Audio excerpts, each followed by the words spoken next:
നമസ്കാരം, news prime മലയാളത്തിലേക്ക് സ്വാഗതം. ഡൽഹി നിയമസഭാ തെരഞ്ഞെടുപ്പ് പോളിംഗ് കഴിഞ്ഞതിന് ശേഷം ഏതാനും മിനിറ്റുകൾക്കകം തന്നെ എക്സിറ്റ് പോൾ സർവേകൾ പുറത്തു വന്നതാണ്. 10ഓളം എക്സിറ്റ് പോൾ സർവേകൾ പുറത്തു വന്നു.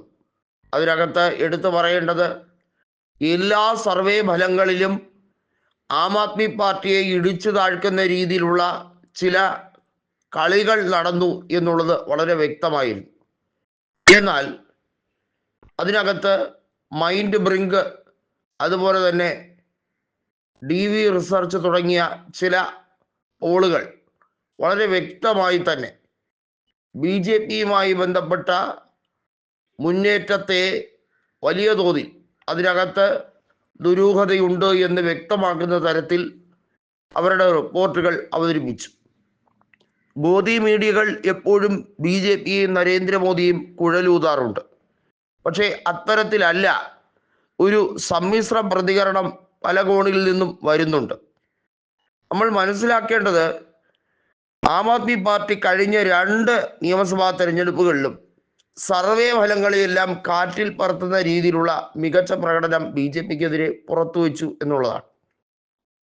കോൺഗ്രസിനെ ഇടിച്ചു താഴ്ത്താൻ ഇവരെല്ലാവരും ഒരുമിച്ച് ശ്രമിക്കുന്നു എന്നുള്ളത് വ്യക്തമാണ്.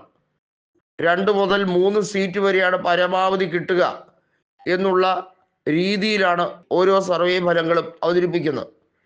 പക്ഷേ കോൺഗ്രസിന്റെ വോട്ട് ഷെയറിലും സീറ്റുകളിലും ഗണ്യമായ വർധനവുണ്ടാകും എന്നുള്ളത് ദേവേന്ദ്ര യാദവ് പറയുന്നത് മാത്രമല്ല, 1-2 സ്ഥാനാർത്ഥികളുടെ മികച്ച രീതിയിലുള്ള പ്രവർത്തനം കൊണ്ട് പറയുന്നതല്ല. മൊത്തത്തിൽ കോൺഗ്രസിന് വലിയ മുന്നേറ്റം അവകാശപ്പെടാൻ കഴിയുന്ന രീതിയിലുള്ള ഗ്രൗണ്ട് റിപ്പോർട്ടാണ് താഴെത്തട്ടിൽ ഉയർന്നത്. ഒന്നാമത്തെ കാര്യം, ഹരിയാനയുമായി അതിർത്തി പങ്കിടുന്ന ഒരു കേന്ദ്ര ഭരണ പ്രദേശം കൂടിയാണ് തലസ്ഥാന നഗരം. ഹരിയാനയിൽ സമാനതകളില്ലാത്ത മുന്നേറ്റം കോൺഗ്രസ് ഡൽഹി മേഖലയോട് അടുത്ത് കിടക്കുന്ന മണ്ഡലങ്ങളിൽ നടത്തിയെന്നുള്ളത് ശക്തമായിട്ടുള്ള ഒരു സൂചനയാണ്. എന്നാൽ ഹരിയാനയിൽ വോട്ടിംഗ് ക്രമക്കേട് ഉൾപ്പെടെയുള്ള കാര്യങ്ങൾ ഇപ്പോഴും തെരഞ്ഞെടുപ്പ് കമ്മീഷന്റെ വിഷയവുമായി ബന്ധപ്പെട്ട കാര്യം സുപ്രീം കോടതിയുടെ പരിഗണനയിൽ ഇരിക്കുന്നൊരു കാര്യമാണ്. ഇവിടെ ഈ മാർഗം, അതുപോലെ തന്നെ പോൾ സർവേ ഉൾപ്പെടെയുള്ളതും BJPക്ക് മുന്തിയ പരിഗണനയാണ് നൽകുന്നത്.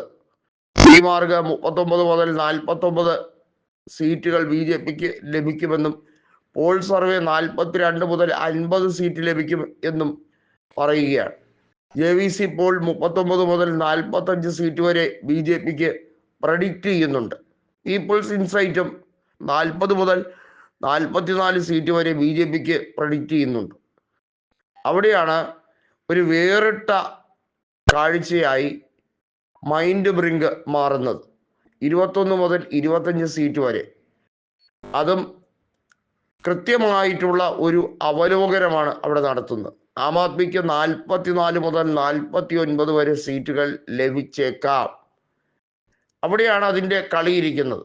ഈ മണ്ഡലങ്ങളുടെ ആവറേജ് എക്സിറ്റ് പോൾ ഫലം വരുമ്പോൾ ശരാശരി 33 സീറ്റ് എന്ന രീതിയിലേക്ക് ആം ആദ്മി BJPയേക്കാൾ വളരെ താഴേക്ക് പതിക്കും എന്നുള്ളതാണ് അവിടെ കണക്കെടുക്കുന്നതെങ്കിലും മൈൻഡ് ബ്രിങ്ക് സർവേയുടെ ഫലം അത് ഏകദേശം യാഥാർത്ഥ്യത്തോട് അടുത്ത് നിൽക്കുന്ന ഫലമാണ് എന്നുള്ള രീതിയിലാണ്. 18 മുതൽ 23 സീറ്റുകൾ മാത്രമേ മറ്റൊരു സർവേ ആയിട്ടുള്ള വീപ്പർസൈഡ് പറഞ്ഞിട്ടുള്ളൂ. എന്നാൽ 46 മുതൽ 52 സീറ്റുകൾ ആം ആദ്മിക്ക് പ്രഡിക്റ്റ് ചെയ്യുന്നുണ്ട്. കോൺഗ്രസിന് ഒരു സീറ്റ് പ്രഡിക്റ്റ് ചെയ്യുന്നുണ്ട്. വോട്ടിംഗ് പെർസെന്റിൽ തിരിമറി കാണിക്കുകയും ഇരട്ട വോട്ടിംഗ് ഉൾപ്പെടെയുള്ള കാര്യങ്ങൾ വലിയ തോതിൽ ചർച്ചാ വിഷയമാവുകയും ആം ആദ്മിയെ മാത്രമല്ല പ്രതിരോധിക്കാൻ വരുന്ന പാർട്ടികളിലെ നേതാക്കളെ മുഴുവൻ പിടിച്ചകത്തിടുകയും ചെയ്യുന്ന ഒരു സമീപനമാണ് ഈ കഴിഞ്ഞ കാലം അത്രയും ഡൽഹി നിയമസഭാ തെരഞ്ഞെടുപ്പുമായി ബന്ധപ്പെട്ട കാര്യത്തിൽ കൃത്യമായും BJP വളരെ വ്യക്തമായി പ്രകടമാക്കിയ നയം. അതിന് ജനങ്ങൾ ഇനിയും കൃത്യമായി തിരിച്ചടി കൊടുത്തുകൊണ്ടേയിരിക്കും എന്ന സൂചന ഒരുപക്ഷെ ഈ ഒരു സർവേ ഫലം മൈൻഡ് ബ്രിങ്കിൻ്റെയും അതുപോലെ തന്നെ വൈപ്പർ സൈഡിൻ്റെയും ഭാഗത്തു നിന്നും ഉണ്ടാകുമോ എന്നുള്ളതാണ് കാത്തിരുന്ന് കാണേണ്ടത്.